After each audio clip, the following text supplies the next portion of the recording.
Bonjour à tous et bienvenue dans notre compte-rendu matinal.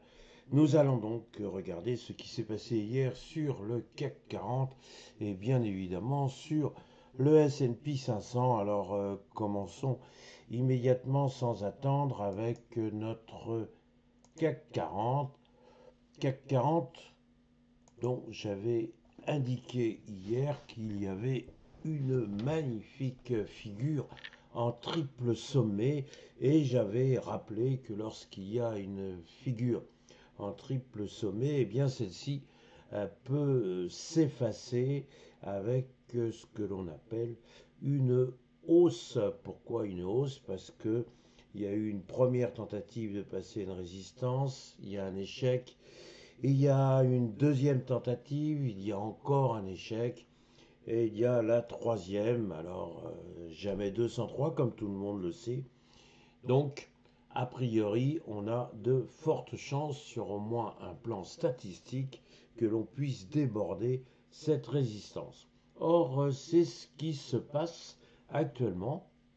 Et si l'on regarde bien, ici nous avons notre premier point de résistance et donc d'échec, notre deuxième point ici d'échec, et là nous avons une grande bougie verte, et puis bougie verte qui est suivie d'une autre bougie verte. Alors la bougie d'hier n'est pas véritablement enthousiasmante, hein. Il y a même une petite perte du CAC 40 de moins 0,08%, mais sur le graphique, on voit bien que cette bougie est installée au-dessus de la résistance, donc il y a bel et bien un effacement, tout petit certes, mais un effacement de la figure en triple sommet. Alors il faudrait maintenant un peu un nouvel élan, de sorte que nous puissions dire que la fameuse résistance débordée est maintenant un support et que de ce support, on peut préparer un élan en direction des 8260 points. Tout dépend bien évidemment du contexte géopolitique et du contexte économique. On sait que c'est aujourd'hui que débute la fameuse réunion annuelle des grands argentiers de ce monde à Jackson Hole. Et évidemment, nous attendons tous demain avec une certaine impatience le discours de M. Jérôme Powell. Peut-être que ce dernier ne voudra pas donner de véritables indications, se gardant bien de permettre des spéculations sur une possible baisse des taux au cours du dernier trimestre. Alors tout le monde maintenant parie, tout le monde est d'accord sur le fait qu'il y aura bel et bien une baisse des taux aux États-Unis à partir de septembre. Mais est-ce que ce sera 0,25 et on en reste là? Est-ce que ce sera 0,25 qui va faire des petits, et savoir qu'il y aura d'autres baisses des taux au cours du dernier trimestre? Voilà des questions que se posent actuellement les opérateurs et il est évident que cette baisse des taux est considérée comme un Graal. Voilà pour le CAC 40. Donc, a priori, on attend une poursuite en direction des 8260 points. Mais pour l'instant, rien de bien évident parce que la hausse d'hier, ou plus exactement le petit tassement d'hier, nous incline à faire un peu attention.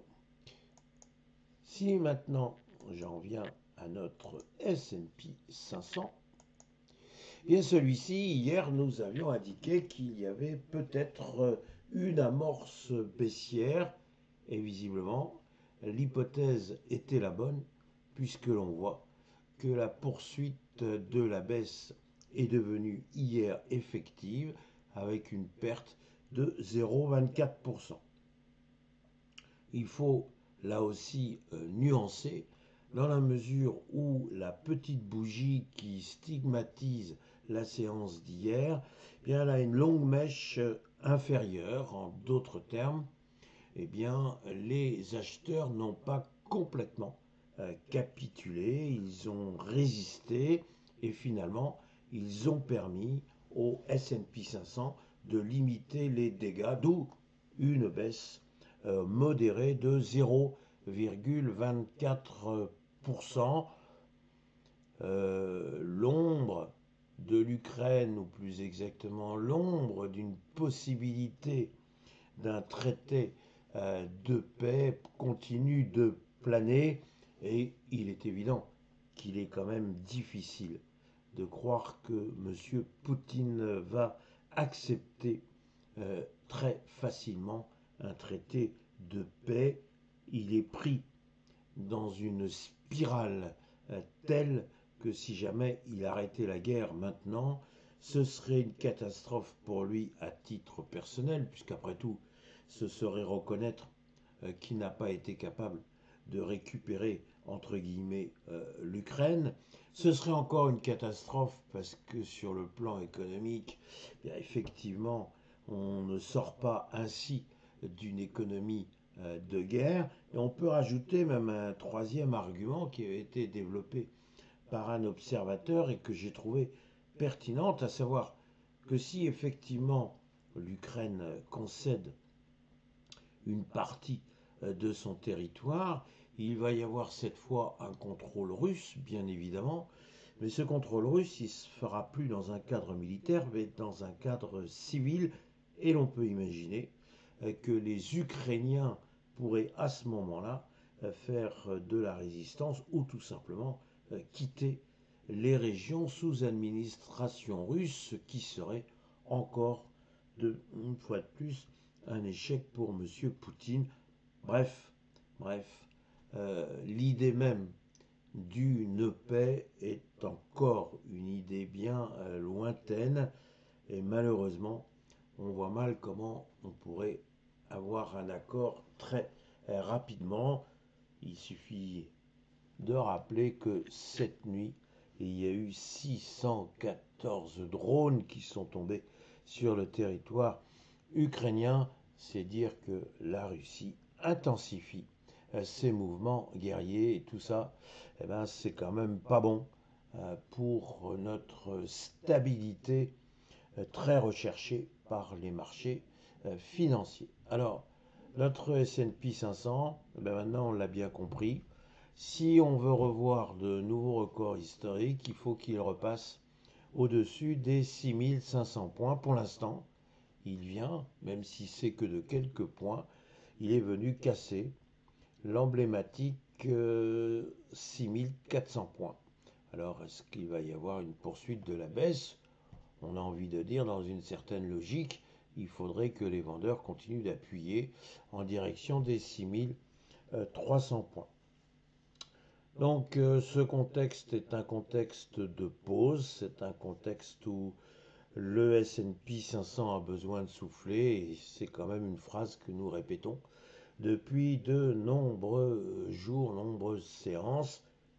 D'un coup, on peut englober ce qui s'est passé depuis le mois d'avril avec la fameuse Libération Day qui, de libération, avait des airs de catastrophe, mais catastrophe qui a été finalement très rapidement et très solidement gommée. Donc un S&P 500 qui est encore vigoureux, mais qui peut effectivement continuer sa pause en direction des 6300 points. Je termine en vous disant que cet après-midi, il faudra surveiller les PMI manufacturiers et PMI des services. On n'oublie évidemment pas les chiffres hebdomadaires du chômage. Encore une fois, l'emploi, c'est très important pour la Fed et ça conditionne en grande partie sa possibilité ou non de baisser les taux. Voilà, il me reste à vous souhaiter une excellente journée, une excellente séance et une excellente rentrée pour ceux qui ont mis un terme à leurs vacances. Voilà, à bientôt.